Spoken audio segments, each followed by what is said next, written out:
Hi, welcome to my channel. I'm Steve Down. This is my guitar. If you've just joined us, then you've missed 7 lessons because this is the last lesson looking at Kenny Burrell's funky version of My Favorite Things.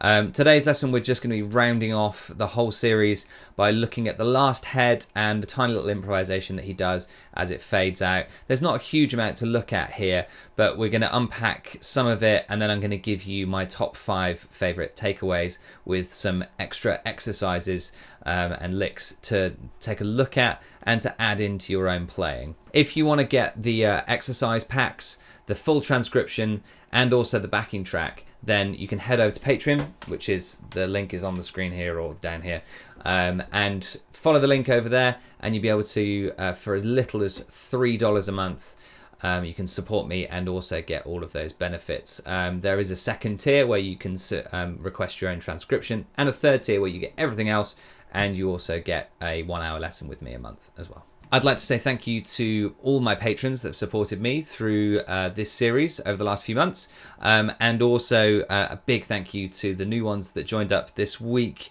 So thanks to Aidan, Chaz, and Daniel and Andrea. Big thanks, guys. It really helps me with just giving me a boost to carry on doing this stuff and also to keep the lights on as well. So thanks for your support. If you want to support in any other ways, then there's a Buy Me a Coffee link below.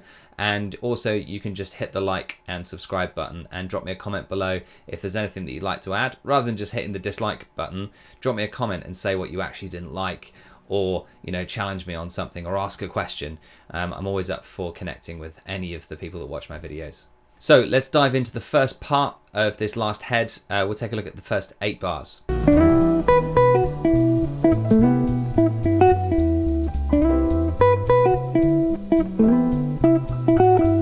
So in this section here, as you can see on the transcription that was on the screen, it's pretty much just the head as it was right at the beginning. We've got that change from 3/4 to 4/4. If you've heard the original, it's definitely in 3/4, and the Coltrane version is in 3/4 as well. And Kenny's moved it into 4/4. So there's a lot of syncopation in there, and some longer notes for the first half of the bar, and the last lot of notes are kind of squished into the end. There's a great exercise for that coming up at the end of this lesson. And this first 8 bars is also a really good lesson in how to vary what could otherwise be quite a boring melody. So the first time he plays it, second time, same, the ending's different. Okay, so he's kind of squeezing it in again towards the end, squishing all of the notes up, so leaving a big gap between the first half of the bar and the end of the bar, and squishing things up just to give a little bit of variation. So give that a try when you're doing your own versions of standards or this tune. Let's look at the next 8 bars and see what's in store there.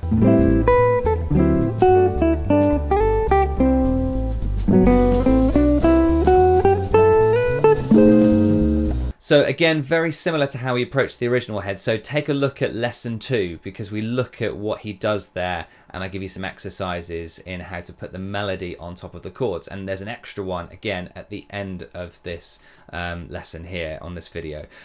So the melody line. Okay, and then he's adding in an A-7 at the top of it. I'm actually doing it like this with thumb over the top because it's easier to articulate. And then a D9, and then normally I'd go to the G major 7 there, but what Kenny does here is actually comes off of the chords and just plays the melody. Okay, and then plays the chord next time, moving up on the 3rd string, and then a nice long melody moving up the 2nd string. And then this last chord here, okay, what looks like an A flat major triad with an A in the bass, quite dissonant, is actually a B13 flat 9. And we had this right back in the first lesson when we looked at his a cappella version of the melody. And so you can see that here, there's no B notes, there's no tonic note in here. So we've got the A, which is flat 7, D sharp, which is the major third, G sharp, which is the 13, and then C, which is the flat 9. So playing this chord, an A flat with an A in the bass, does equate to a B13 flat 9. So check out the first and second lesson where I give you some extra voicings for the B13 flat 9 chord.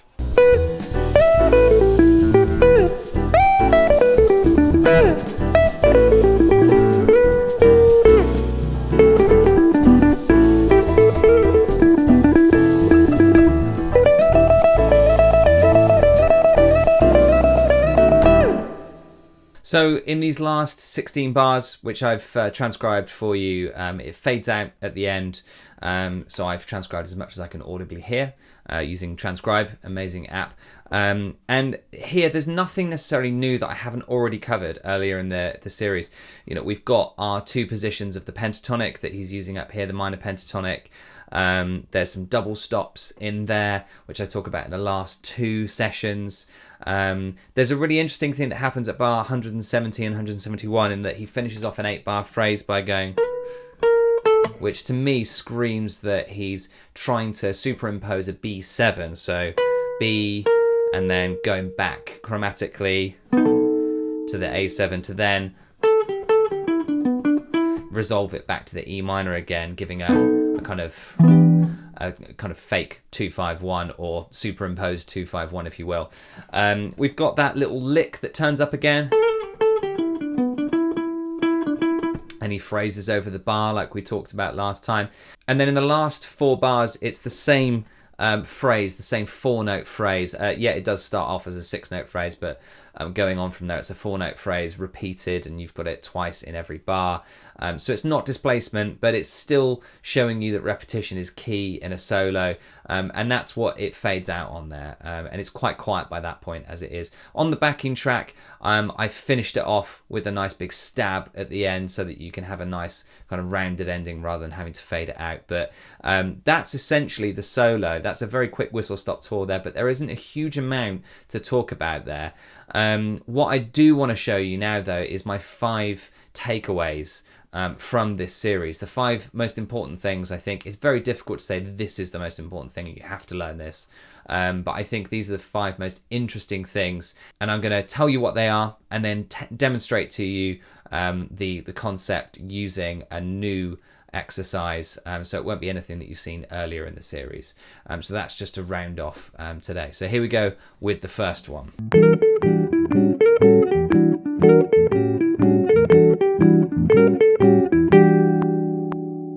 Number 1 here is displacement. So if you remember from the last couple of sessions, displacement is basically where you are taking a rhythm that is an odd noted rhythm, so something like 3 notes or 5 notes, and you're putting it into a bar where the subdivisions are even. So something like a 5-note phrase or a 3-note phrase used in a bar where you're playing 8th notes, constant 8th notes. And so there, because it's constant 8th notes, you're not going to get a rounded resolution. If you look at the last 4 bars of the solo as it fades out that we just looked at, you'll see that that's really rounded, and you could resolve that at any point. Whereas with displacement here, you can either use 3, 5, 7, 9, anything that is odd. You can put over the top of your 8th notes, your subdivisions that are even, and you'll get a really interesting, quite rhythmically tense phrase. So number two is looking at your pentatonic positions and learning your pentatonic positions. I went back over the whole thing and I noticed that I didn't give you an example of moving laterally up the neck through the minor pentatonic positions. It's really important that you know how to do this, because Kenny does this. Yeah, he does stay within this kind of area of the guitar, within 2 or 3 positions, but he does move laterally between them, and that's really important. So here is an example of moving laterally up the fretboard on the top 2 and 3 strings of the guitar.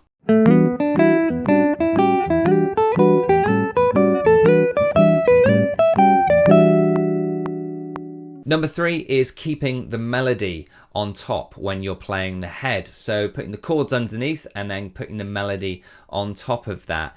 There's an example here of a new standard. Last time we were looking at Someday My Prince Will Come back in lesson 3, but here this is Duke Ellington's Satin Doll. So here is the main melody.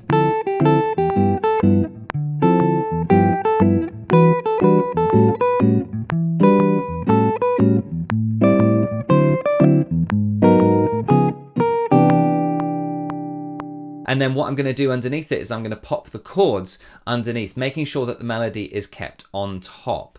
And here is the example.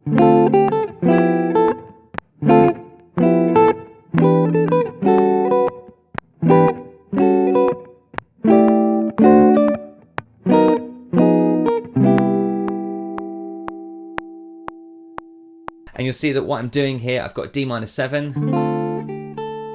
Okay, now here I'm making sure that I'm using a voicing of D minor where I can reach that G note from the melody. Okay. I could do a voicing here,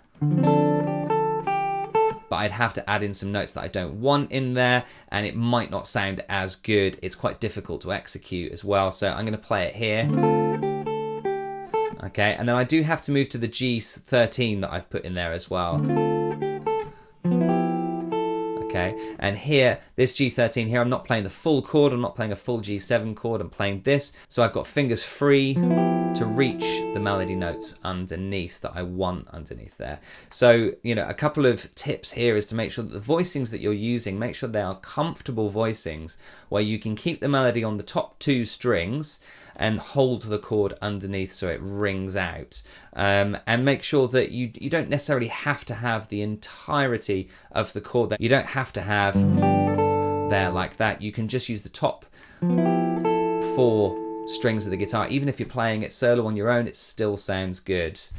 As we move through the rest of Satin Doll, I use the same idea, just a tone up.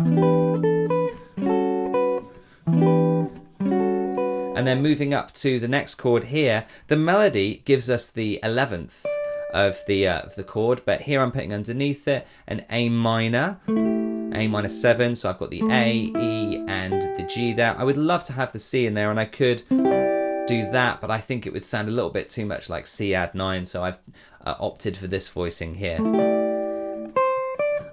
Purely because I could do that there, and I could miss out the D7, or I can do this and add in the D triad underneath, and the melody gives us this D7, so you don't have to worry too much about putting that into the chord. Okay, so the melody there is a C, which is a flat 7, and gives us that 7th. Okay, and then after that we've got the 2-5-1, the faux 2-5-1 in G flat, and okay, again, A minor 9 is there, but don't worry too much about that. The melody note gives you the 9th, so it gives you that fruity sound. So all I'm doing is using the kind of top part of an A minor 7 chord here. I haven't put the bass note in because I think it's too muddy, but you could. Okay, and then a D flat 9. And again, I'm using this voicing of a D flat 9 purely because of the fact that I can reach up to get the melody note from there, and then moving to a C major 7 there. So the tip here is to make sure that the voicings that you're using are simple enough that you can move between them without it being too difficult and getting in the way of the melody, because the melody is key, it's paramount, and you want to make sure that it doesn't dissolve with the rest of the chords in there and the chords obscure the beauty of the melody. Okay, so number 4 is moving a tune that is in 3/4 into 4/4. So here's an example of a tune. This is a great standard that's in 3/4, Bluesette.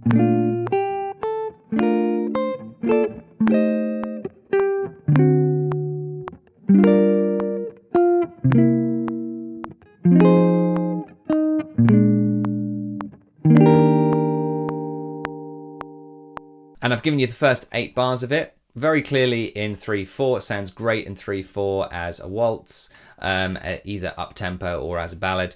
And what I'm going to do is shift it into 4/4. And the way that I'm going to do this is I'm going to add syncopation, and also in some places I'm going to make the beginning part of the bar quite long, and then I'm going to squeeze some of the extra notes into the end of the bar. So it'll kind of elongate the beginning of the bar, adding in that extra beat, and then the last note ends on the last beat of the bar in 4/4. So here's the example, the chord melody in 4/4.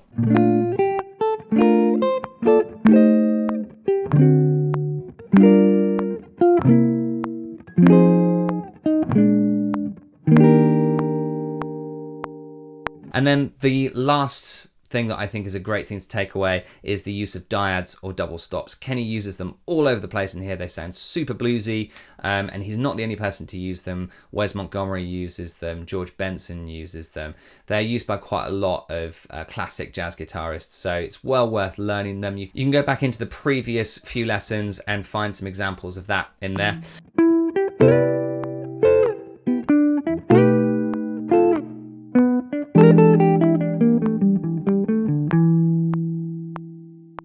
Here, the chord sequence that I'm using over this example is a C major 7 to a B7 sharp 5, going to a E7 sharp 9 Hendrixy type chord.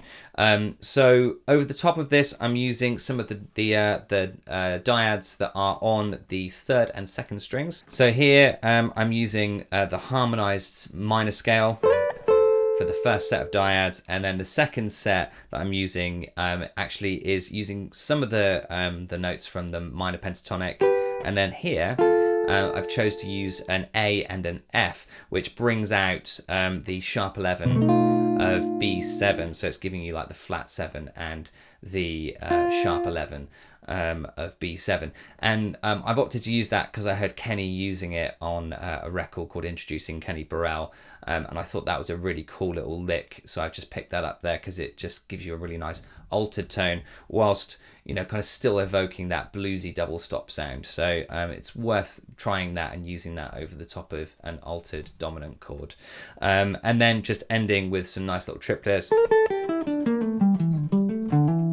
I think, you know, here it's good to make sure that you're not just purely using dyads in a phrase, that you're actually interspersing it with some extra lines as well, some linear lines as well. So that's number 5. So thanks for watching. If you got this far through the video, that's my 5 big takeaways from this entire series, and I hope you enjoyed the extra exercises there.